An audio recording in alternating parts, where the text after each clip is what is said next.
Peut-on sauver le jeu vidéo français? Assassin's Creed Shadows sort ce jeudi 20 mars et on entend ça et là que le français Ubisoft joue gros. Tellement gros que la sortie qui était initialement prévue pour les fêtes de fin d'année 2024 a été repoussée de 3 mois pour peaufiner encore son développement et assurer son accueil auprès des joueurs. Mais alors, si un aussi gros studio est à ce point en difficulté, qu'en est-il du reste de l'industrie en France? Assiste-t-on en ce moment à la fin du jeu vidéo français?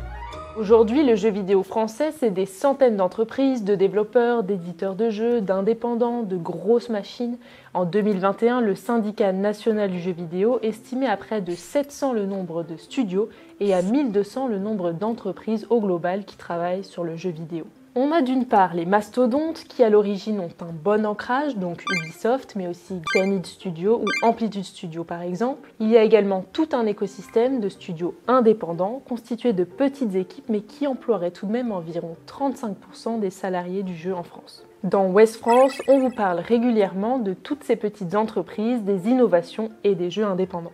Et ces entreprises, justement, elles ont bénéficié de la période du Covid pour se développer. Et oui, tout le monde avait beaucoup plus de temps pour jouer. Le jeu vidéo est le seul secteur culturel à avoir continué à croître durant la crise sanitaire. Pour un jeu comme Animal Crossing, sorti en mars 2020, c'est une aubaine. Il est le titre le plus vendu en France sur l'année.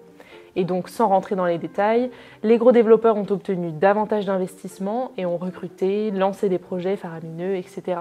Chez les plus petits, de nouveaux studios indépendants se sont montés et dans les années suivantes, cela a permis un chiffre d'affaires global en croissance. Il est monté à 5,5 milliards en 2022 et 6 en 2023. À partir de 2023, le marché a bénéficié de grosses sorties. On a eu Hogwarts Legacy, le dernier Zelda ou encore Baldur's Gate 3. Mais la parenthèse Covid s'est rapidement refermée avec un effet de bombe à retardement. Car pour développer un gros jeu vidéo, il faut compter au minimum 2 ans. Mais c'est vraiment le strict minimum.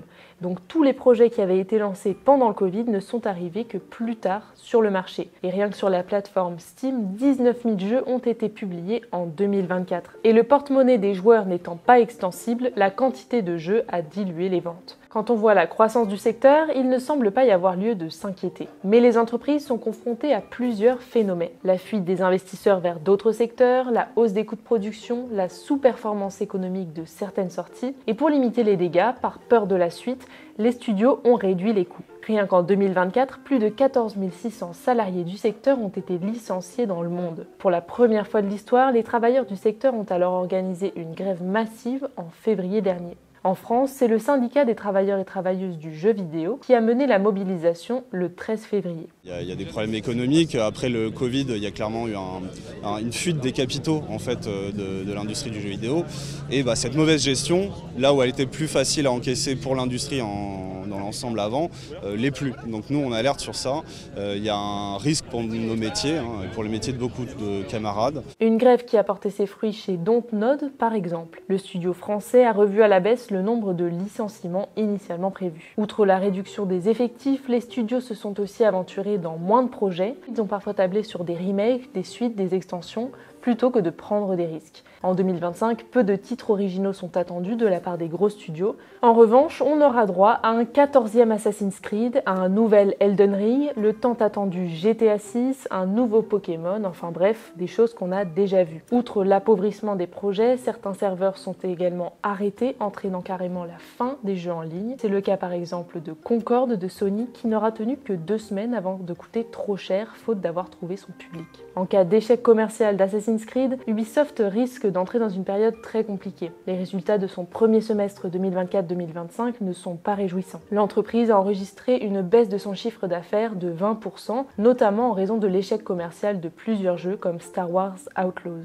Certains évoquent possiblement un rachat de l'entreprise si la situation devait empirer. Ces dernières années, les rachats étaient quasiment systématiquement suivis de suppression d'emplois et d'un changement aussi dans les valeurs de l'entreprise. Le chinois Tencent, par exemple, qui étend actuellement son influence sur le marché, généralise le pay to win. Ce sont tous ces systèmes dans le jeu qui proposent de payer pour obtenir davantage de contenu, de bonus ou de récompenses. EA l'a massivement installé dans FC25 par exemple, générant plus d'1 milliard de dollars de bénéfices. Mais cela pose des questions de respect du joueur. Quand c'est sur un jeu comme Candy Crush qui est gratuit à la base, soit, Mais quand un joueur a payé 80 €, c'est quand même pour avoir l'expérience totale d'un jeu et être récompensé selon ses réussites, pas selon la somme d'argent qu'il met ensuite. Côté indépendant, de nombreuses sorties ont aussi été repoussées en raison des difficultés évoquées. Leur coût de production n'a rien à voir avec ceux des gros studios, 50 000 $ par exemple pour un Hollow Knight, contre des 4 à 600 millions pour des Spider-Man 2 ou un Call of Duty Black Ops.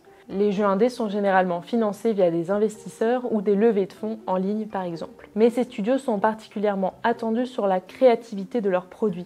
Ils tombent donc moins dans les grands travers des studios et continuent à proposer des contenus originaux.